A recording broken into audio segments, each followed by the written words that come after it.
levar. Ah, mas eu quero fazer você conhecer o que eu tenho preparado para você e o que você pode realizar junto comigo. Leva minha braça aqui, põe a mão. Não que a gente, pelo menos eu gosto de andar assim com meu marido, assim, né? Quando ele às vezes vai assim, põe a mão no bolso, eu gasto o braço dele assim. E é bom que faz que bom, né? A gente descansa um pouquinho, né? Principalmente quando é de sábado, né? Aí apoia assim. Então o noivo está chamando para isso. Apoia em mim. Você não está sozinho. Ah, mas tem tanta coisa. Nesse terreno que você está nascendo flor, tá certo, mas tem altos e baixos. Mas você está comigo.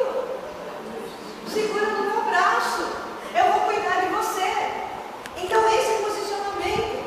O noivo requer de nós que a gente saia com ele, que conheça o que ele está fazendo. Amém? É tempo novo, coisas novas, e a gente precisa conhecer. Na verdade, a primavera é retratada aqui no livro de Cantares, já tinha saído tantas vezes, não era uma coisa nova. Mas são olhos novos para ver aquilo que sempre existiu. E nós, como igreja, como mulheres, temos que ser despertadas pelo noivo para enxergar o que sempre existiu, mas com um olhar novo. O evangelho que o noivo já trouxe para nós. E às vezes, como eu falei, a gente fica nas fendas. Mas Deus não me abençoou isso. Deus não. Por que a minha vida está assim ainda? E ficamos surdas para o noivo. E a gente fica nessa coisa de esgotamento, de problemas. E o Senhor quer que a gente se levante. Amém? Fala para tua irmã assim, se levanta. Se levanta. Se faz de nome dela assim, com amor. Se levanta. Amém? Amados, nós vimos aqui no estudo, né?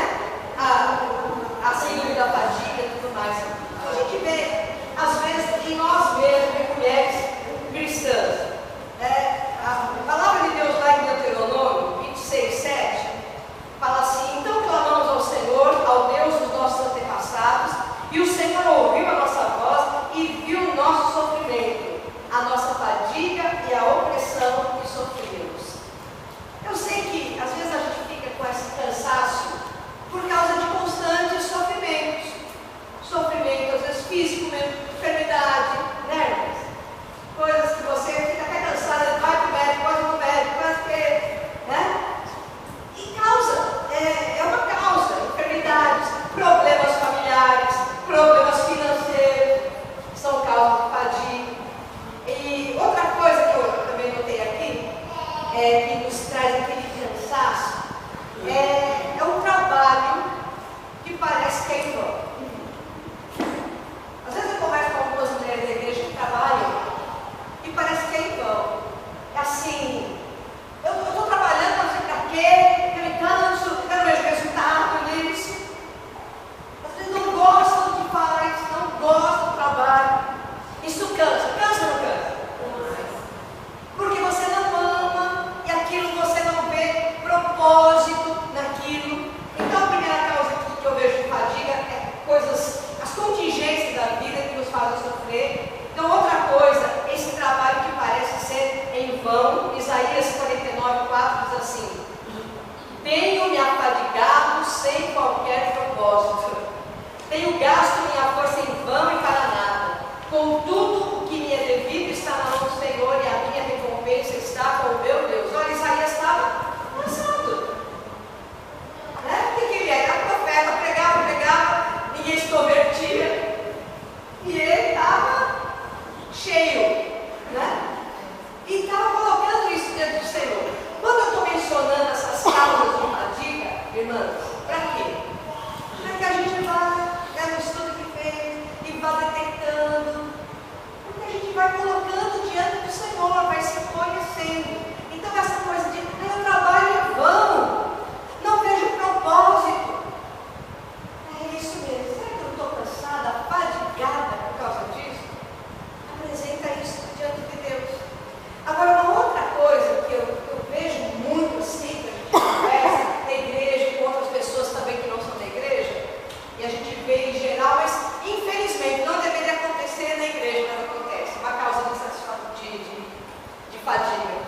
a insatisfação. Pessoas insatisfeitas, né? Quando eu era jovem, quando era criança jovem, cantava satisfação é ter a Cristo, não é melhor prazer é ter a Cristo. E aí não há prazer melhor que Cristo. Tinha as lutas, mas estou satisfeito porque eu sei, essa luta eu tenho medo, estou na terra, mas eu sou salvo, estou com alegria. Agora não. As pessoas estão na igreja, mas elas estão insatisfeitas. Por quê? Porque ela fez uma campanha tal e não aconteceu nada. Ela pediu aquele milagre, agora não veio. Está insatisfeita, fica insatisfeita na sua vida, até com Deus. Deus, mas eu aprendi que se eu fizer isso, aquilo, fizer aquela corrente, vai acontecer. Por que não aconteceu, Deus? E aí? E aí vai gerando tudo isso, uma insatisfação. E Jesus fala da questão da ansiedade que pode ser associada à insatisfação. Não andeis ansiosos por coisa alguma. Amém? Amém. Ou Jesus falando, não andeis insatisfeitas por coisa alguma. Mas não consegui isso. Já fica chateado, né? Aquela porta que você pensou que ia abrir, fechou. Estou falando que a gente vai ficar. É tudo alegria. Bati o dedão no pé da cama. Aleluia. Estou super satisfeito. Não é isso. Mas uma satisfação de plenitude de algo. Vivendo as contingências do dia a dia, como o Fernando estava ministrando aqui na quarta-feira, né? Ele esteve aqui. Tem a gente todo dia, nossos problemas, e nós não podemos sair dele. Mas há uma satisfação de quem é nascido de novo, quem ouviu o noivo e se levantou, que pode o dedão estar doendo, mas a alma está completa. E se não existe isso, e se por alguma razão nós vamos perdendo essa satisfação na nossa vida, vai trazendo cansaço. E as pessoas estão na igreja, mas estão muito cansadas. E às vezes não é, como eu falei, um cansaço físico, mas é um cansaço emocional e até espiritual. Né? Porque a gente fala tanto sobre isso, e hoje tem crescido cada vez mais o número de pessoas que não querem mais andar em comunidade, andar junto. Porque elas esperam muito dos outros. Esperam que o outro a satisfaça, que o pastor a satisfaça, que fulano a satisfaça. Nós não podemos satisfazer ninguém, quem satisfaz é o Senhor, mas nós podemos nos ajudar a buscar a satisfação em Cristo. Amém? Agora as pessoas ficam insatisfeitas com isso, com aquilo, vão indo para as fendas. Lembra da noiva no texto? Pomba minha, que esconde pelas fendas, as pessoas estão aí escondidas nas suas fendas, nas suas fragilidades. Não quero conversar com um, não quero conversar com o outro. Eu estou satisfeita da minha vida, eu igreja. E aí, não realiza, né? E nós vemos na palavra de Deus que foi a insatisfação que sempre fez com que os israelitas se levantassem contra Moisés, contra Arão, contra o próprio Deus. Foi a insatisfação que lhes impediu a entrada na terra prometida e os fez andar errantes durante quanto tempo, amado? 40 anos pelo deserto, longe de uma terra que manava leite e mel.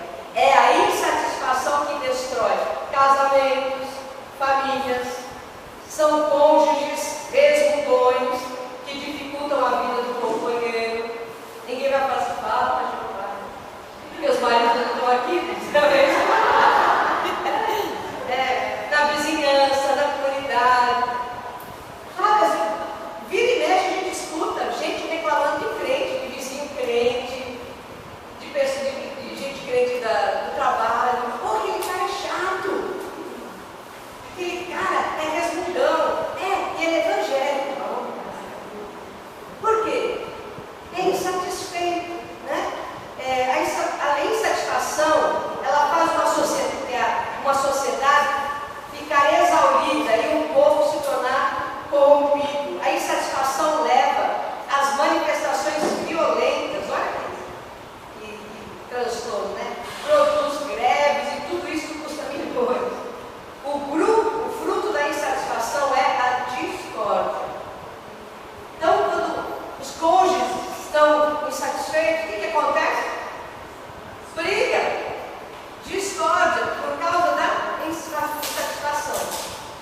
Assim, ele se encontra constantemente no círculo vicioso dos seus sentimentos negativos. A Bíblia fala disso em Lamentações 3:39. Por que, pois, se queixa o homem vivente? Queixe-se cada um dos seus próprios pecados. Em Judas 16 está escrito acerca dos insatisfeitos. Escute só a versão que eu tenho aqui, né, de Judas. Fala assim: os tais são murmuradores, são descontentes, andando segundo as suas paixões. A Bíblia, a tradução Bíblia Viva, diz assim: esses homens são exploradores constantes, eternos insatisfeitos, fazendo todo o mal que lhes dá vontade. Por isso, igrejas se enchem, mas são de pessoas insatisfeitas. Elas querem as coisas que Deus pode dar. E quando não dá, elas parecem aqueles bebês com hormônio, né? Sabe quando vai para o shopping, no mercado com a mãe? E a mãe fala: não vou comprar. Fica, quem que já presenciou uma cena? Graças a Deus foi os meus filhos. Mas já vi muito. Aquelas crianças que caem no chão e fica com as pernas, grita e todo mundo olha, e a mãe fica vermelha, com vergonha, quer bater, né? Eu já bati, eu levava, dentro de segredo, mas já ia pro banheiro, eu falava: mas sabe que isso acontece? Nosso meio, nas igrejas, pessoas: Deus não me faz, você tem obrigação de me abençoar, eu vou te colocar na parede, Deus, e se eu tenho que fazer, se eu não quiser, eu vou esfregar. Não é? Insatisfação. E quanto mais ela se permeia, mais ela fica cansada. É ou não é? Quanto mais você reclama de Deus, porque Deus não te deu, eu não aguento mais essa luta, eu não aguento mais. Entrega nas mãos de Deus. Ouça a voz do noivo e se complete na graça que Ele te dá. Não te deu a bênção, mas eu tenho o noivo. O noivo não me deu a bênção, mas eu tenho a presença dele comigo. Amém? Isso tem que me satisfazer. Então, insatisfação é uma causa de cansaço extremo. A insatisfação tem sua raiz no fato de não se ter paz com Deus. Quem é insatisfeito é porque não tem paz com Deus.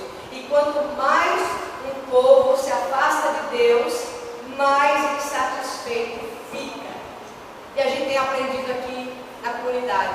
Nós apresentamos ao Senhor nossos desejos, nossa oração, e confiamos e dependemos do Senhor. E o que a gente fala? Sejam feitos do Senhor. E eu vou estar em paz. Vou estar fazendo, vou estar trabalhando, vou estar indo para o médico, buscando resultado, vou estar colocando direito de ti, mas faz a tua vontade na minha vida. E isso me satisfaz e tem que me satisfazer. Amém? Em nome de Jesus. Paulo diz isso, lá em 2 Coríntios 6,10. Entristecidos, mas sempre alegres. Pobres, mas enriquecendo a muitos. Nada tendo, mas possuindo tudo. A gente não prega isso, né? Mas é isso aqui, palavra. E essa era a satisfação de Paulo. Portanto, aquele que entregou a vida ao Senhor Jesus, se arrependeu da sua insatisfação, vai experimentar, atenção, Filipenses 4:7. Então diga assim: quando eu entrego a minha vida a Jesus, e me arrependo, de toda insatisfação, eu vou experimentar o que a Bíblia fala, eu vou experimentar. Filipenses 4:7. Então repita aí comigo: e a paz de Deus, que excede a todo entendimento, guardará o vosso coração e a vossa mente em Cristo Jesus. Você entregou? Você recebeu? Vou descansar. A minha mente e meu coração está guardado. E a fadiga, senão a gente não coloca isso diante do Senhor. E a gente não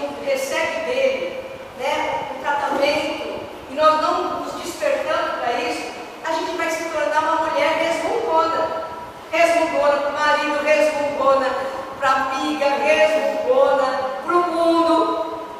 E nada mais chato que uma mulher resmungona ou rixosa, como diz o livro de Provérbios. E Provérbio fala que parece uma mulher, uma goteira que não para, tem que ser sangue. Já pensou? Você ser uma mulher assim, resmungona? E quando você é uma pessoa insatisfeita, uma pessoa cansada, o que acontece? Não consegue controlar filhos rebeldes, não consegue, você se torna uma profissional que não consegue administrar crises no trabalho, uma esposa que não consegue cuidar do marido, pode até perder o marido, né? Por causa da resmunguice, do cansaço. Uma serva de Deus infrutífera. Está sempre cansada. O noivo chama, você está cansada. O noivo chama, querida, vem comigo, vamos comigo. Nós vamos hoje lá visitar aquela doente. Está precisando. Ai, Senhor, olha, essa visita vai florescer a primavera naquela vida. Você vai ver algo lindo acontecer ali. Ai, Senhor, chama nós muito cansada. Oh, querida, vamos engajar na comunidade? Vamos lá, esse mês, se engaja, vamos lá para a água fria, ver o que está florescendo lá. Tem tanta coisa, tem crianças que são flores lá, mas precisam ser regadas. Tem gente lá que precisa ser regada com amor, com o evangelho. Ai, Senhor, tem outras pessoas, Senhor, Senhor, querida, vamos lá para o estudo hoje, no pequeno grupo. Você vai aprender a florescer a vida, teu ministério. Ai, dia de semana, você não trabalhei. Estou cansada. E aí? Fica nas feiras. O noivo está chamando para conhecer o novo tempo. Não. Ai, não, mas eu vou lá na minha corrente, eu vou pedir por mim. Não, eu quero te levar para outras coisas. Eu quero te levar para ver o meu reino, o que está acontecendo, o que está florescendo no meu reino. Mas a gente está sempre cansado. E o que acontece? Fica infrutífera. Bom, então, o que a gente pode fazer para evitar ou para sair desse estado de fadiga constante? Quem quer sair da fadiga constante, do cansaço? Eu também. Amado, conselhinhos aqui, né? Separe um tempo para você mesmo. Ai, isso é utopia. Deus, Jesus da graça para você. Separe um tempo para você mesmo. Coloque os fardos de lado por alguns minutos ou horas, se puder. Isso, quando você faz, dá ânimo e vigor. Eclesiastes 5:18. Eis aqui o que vi, uma boa e bela coisa, comer e beber e gozar cada um do bem de todo o seu trabalho, que trabalhou debaixo do sol, todos os dias da vida que Deus lhe deu, porque esta é a tua porção. Ontem, Fernando veio para cá, Diogo tinha saído, Timóteo veio para cá também, eu estava preparando essa palavra, depois terminei e tal. E eu passei a roupa, fiquei com a palavra,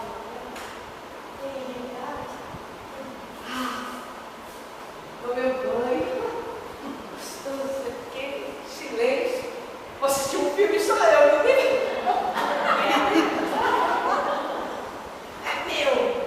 Meia hora, né? E assim, puxei meu sofá aqui, né? Puxei, pus meu pijaminha. De volta para o sucesso,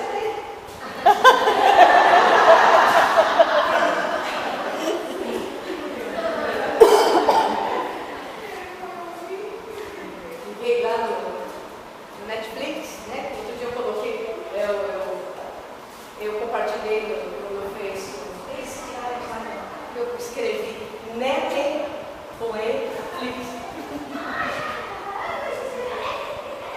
Não, nem percebi. Não está. Quero. Bom, coloquei. Achei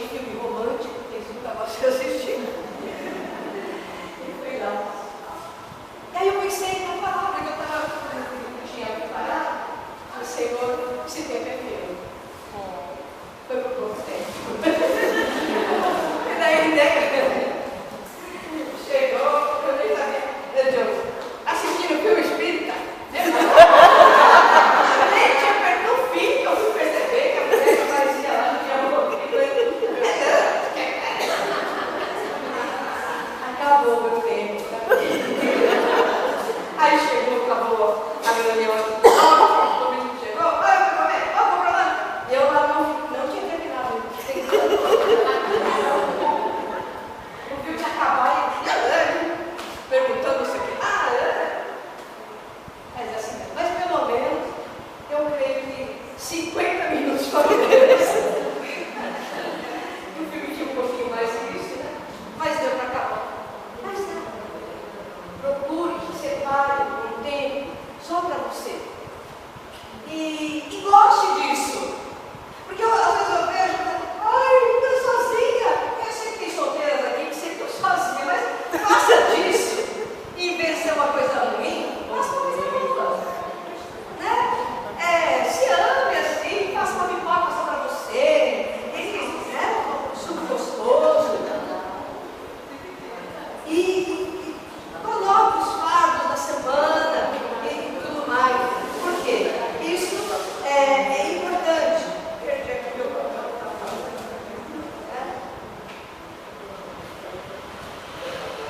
Então, separe um tempo para si mesmo.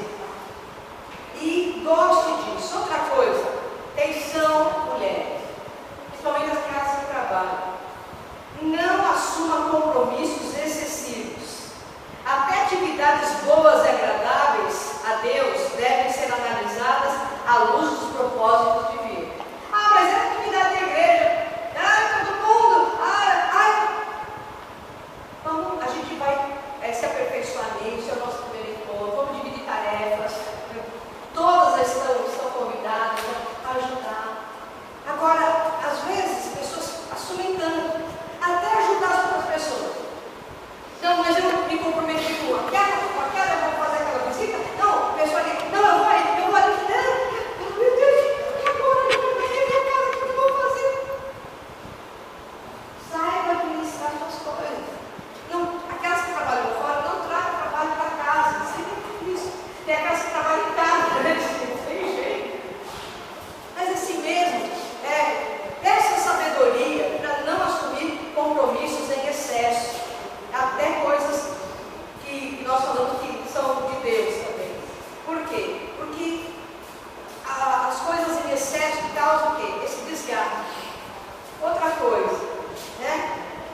Então, não assuma compromissos em excesso. Outra coisa que nos ameniza a fadiga, por incrível que pareça, parece um paradoxo. Servir. Sirva. Porque Hebreus diz assim, em 6:10, porque Deus não é injusto para se esquecer da nossa obra e do trabalho que para com o seu nome mostrastes, enquanto servistes aos santos e ainda servis. Hebreus 6:10. Amada, tenha um olhar compassivo para o outro. Quando eu falei aqui de igrejas que estão insatisfeitas, pessoas que estão na igreja, mas estão insatisfeitas, e elas ficam extremamente cansadas e esgotadas, porque há uma busca incessante pela causa dela, pela causa apenas da família dela, e chora para aquilo, ora para aquilo, e faz guerra espiritual para aquilo, não sei quantas vezes, e jejua, e ora, e essa. Deixa um pouquinho para a causa. Siga o outro. Amém. Amém? Siga o outro. Procure saber quem está precisando de você e ajude. Eu não estou falando financeiramente também, pode ser uma oração, falar de Jesus com o outro, uma visita. Estou falando para você fazer todas as visitas, virar Madre Teresa de Calcutá. Andar, né? Se precisar, Deus levanta aqui eu também. Mas é isso, sirva. Eu tenho visto, pelo menos o que eu converso, até na igreja, esse cansaço, são pessoas até bem sucedidas na sua vida profissional, mas em vez de estar feliz, quando eu vou conversar, estou cansada. Poxa, mas eu não te vejo mais, você participa, não está aqui hoje para estar compartilhando, para estar repartindo a carga. Sempre cansada, mas está fazendo nada, o trabalho dele. Sirva. Servir é uma bênção. bênção. E servir naquilo que a gente sempre, às vezes, eu sirvo a Deus o quê? Eu estou todo dia na igreja, eu participo de todos os chás, eu servir o próximo. Ter um olhar compassivo para fazer algo. É o tempo isso, é a primavera que Deus estava falando. É isso que eu quero de você. É servir. Pessoas que servem, que têm um olhar para o outro, que deixam de olhar para si mesmo e começam a olhar. Essa semana, até nem acabei de ouvir a administração dela, a missionária de Guiné, que trabalha há muitos anos no Rio de Janeiro, na favela do Rio de Janeiro, e uma pessoa que era bem sucedida, de casamento bem sucedido, um marido, né, uma situação boa. E um dia, muitos anos atrás, ela saiu da igreja dela, tradicional no Rio de Janeiro, e os filhos iam decidir para que restaurante iam, e o marido dela pegou o carro, isso há mais de 25 anos, eu acho, né, senhor? E o marido dela, ela lembra que uma menina veio o chiclete lá, veio em direção do carro, né? E o marido tinha força d'água, o marido passou com o carro e molhou aquela menina toda, derrubou a caixinha de doce que estava na mão do marido dela, e ela, até hoje, ela lembra do jeito da menina. Que a menina, da sandalinha que a menina estava, que era menor que o pezinho dela, tudo. E depois ela voltou para a igreja, aquilo ficou no coração dela. Quem é essa menina? E ela depois perguntou para o porteiro da igreja dela. Você tinha visto a menina? O porteiro dela falou, deve ser daquela favela ali. E ela falou, nunca tinha visto aquela favela. E a igreja dela nunca tinha ido naquela favela. E ela falou, vou conhecer aquela favela. E ela comprou uma briga com a igreja dela. O pastor dela falou, você não vai.